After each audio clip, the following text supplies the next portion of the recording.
พนิกาเล่1199นี่นะเบอร์เกอร์ลุงเจี๊ยบ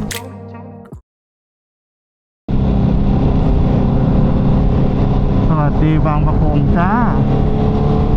โอ้น้ำอะไรวะฝนตกมั้งน้ำขังใช่ หลบไป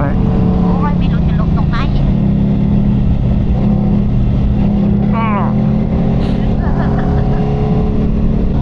ตอนแรกวันนี้เราจะไป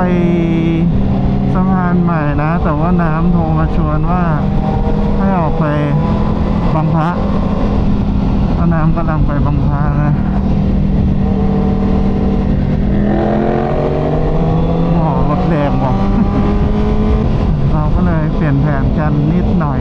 จากที่ไปใกล้ๆก็เลยต้องไปไกลๆไกลไปอีกไหนเห็นไหมเขาไม่เห็นเราไอ้ผู้ชายคนนั้นกำลังบอกว่าบิ๊กไบค์2,000น่ะมันตำรวจ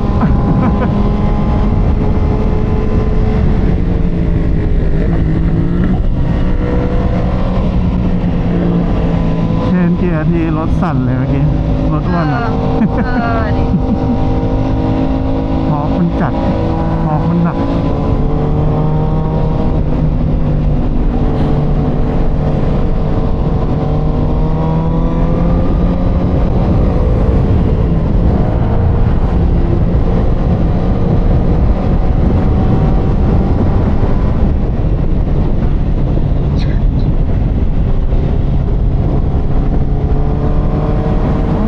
จัง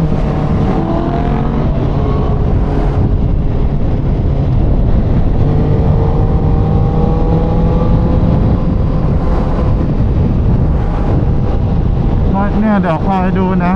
เวลาเราไม่ออกกับฟ้าโล่งๆขอดูวันที่เราออกนะห้ามพูดใครให้พูดต้องการทำนี้เลย1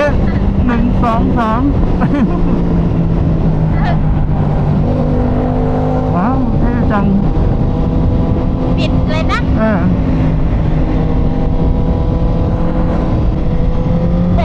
โอ้ยหลบไม่ทันรอแซงนะแซงไปเลยจ้าว่าเดี๋ยวเขาจะตกใจเราขี่ช้าๆเราไม่ได้เร่งเครื่องโอ้โหหลังลุ่มจ้ะรู้ได้ไงว่าเขามองรถหลังเพราะว่าเขาจะตีวงกว้างฮึดโอ้ยตีวงเป็น10 ล้อ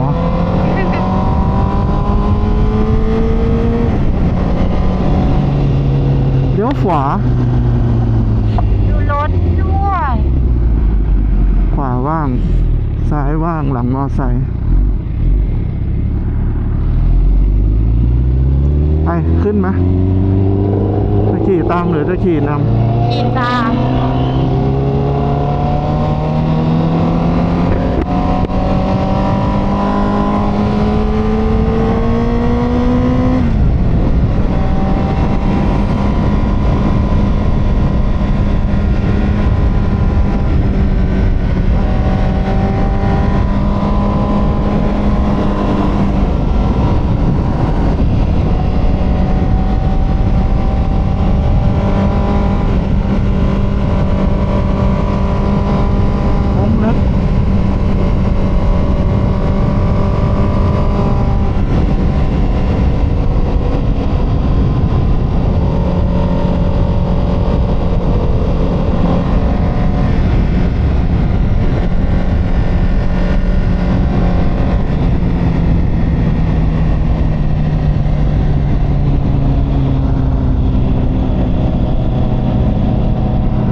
แต่เยอะ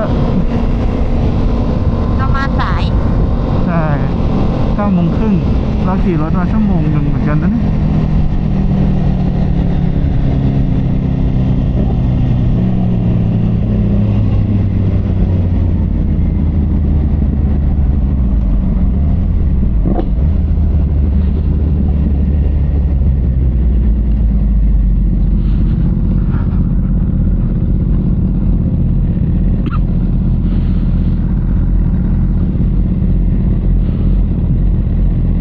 แล้วก็หมูปิ้งจะยังอยู่ไหมเนี่ย ว่ะใช่ ยังมาช้ายังไม่อยู่เลยอ่ะป้าขายหมดแล้ว นี่เปล่าร้านนี้จะเหลือแต่ไก่ จอดตรงไหนหรอ ไปดูตรงหน้าร้านเขาก่อนนะ ไม่มี นู่นฝั่งนู้น อ๋อตรงนั้น เฮ้ยโจมาว่ะ ล่ะ มีคนเกเรไม่ยอมขี่รถมา ทึด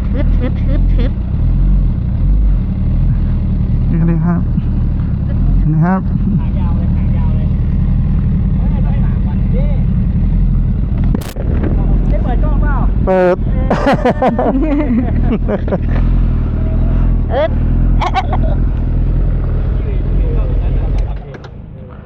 มีคนเกเรอ่ะ ไม่ยอมขี่รถมา ดีค่ะดีค่ะ ของลุง เอ้ย มีแต่ขึ้น นี่เอาเข้าข้างคันใหญ่เลยนะ โอเค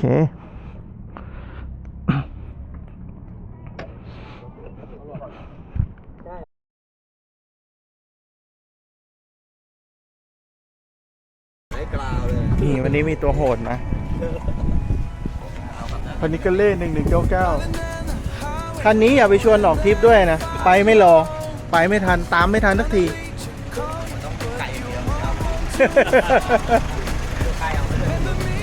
นี่ฮะแล้วก็มี Triumph Rocket หล่อๆเลยเครื่อง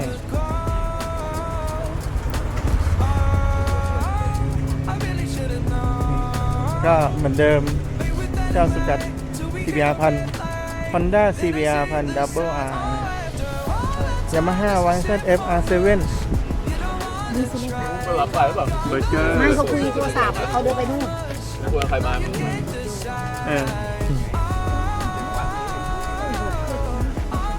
ร้านดังอ่างเก็บน้ำบางพานะไบเกอร์ชอบมานั่ง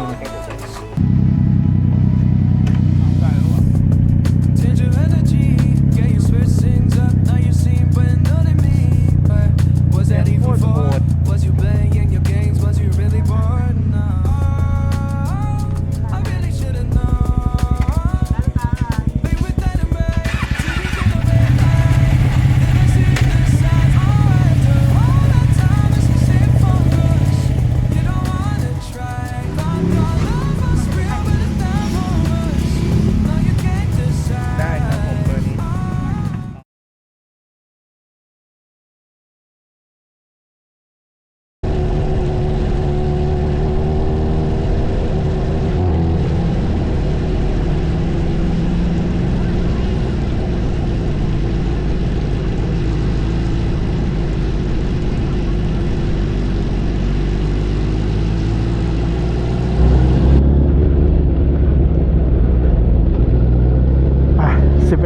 11:30ขี่รถกลับบ้าน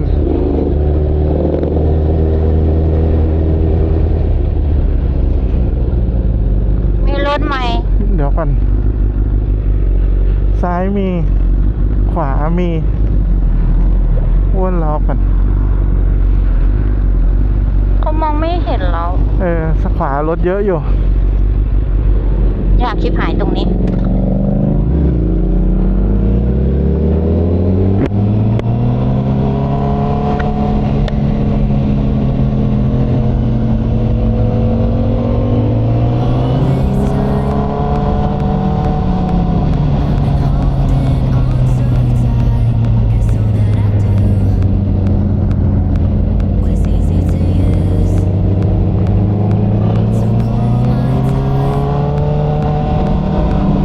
อย่าลืมเปิดกล้องนะ ค่ะ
สวยเลยโค้งเมื่อกี้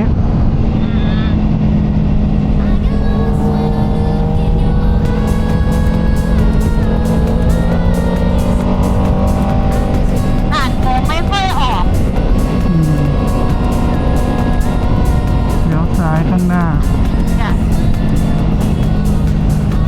เดี๋ยวเติมน้ำมันปั๊มนี้เลยไหมหรือไปเติมปั๊มตรงก่อนข้ามสะพานข้ามแม่น้ำ ได้หมด ไปเติมปั๊มนู้นก็ได้ สะพานข้ามแม่น้ำเหรอ แต่ว่าต้องเก็บกล้องก่อนอะเติมปั๊มนี้ก็ได้จะได้เก็บกล้อง โอเค เอาเหยียบก็ว่าไม่มันไม่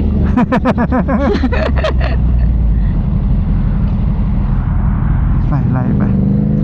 เป็นเกียร์เอ็นเฉยเลย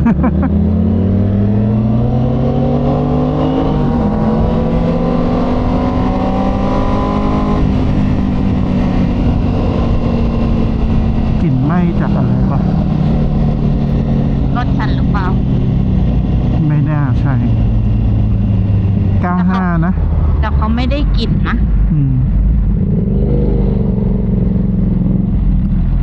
เอาอันนี้นะ ไปช่องหน้าก็ได้ จะได้ไม่ร้อน เติม2 คันติดกันเลยโอเค 95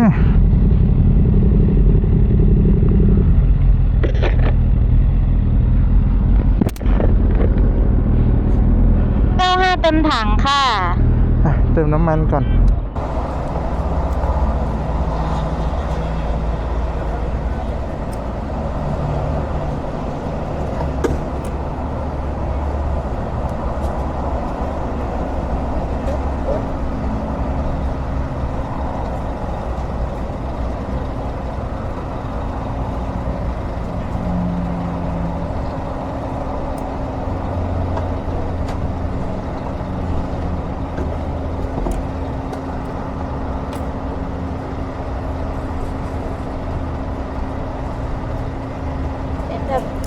เดี๋ยวเติมต่อกันเลยนะคะ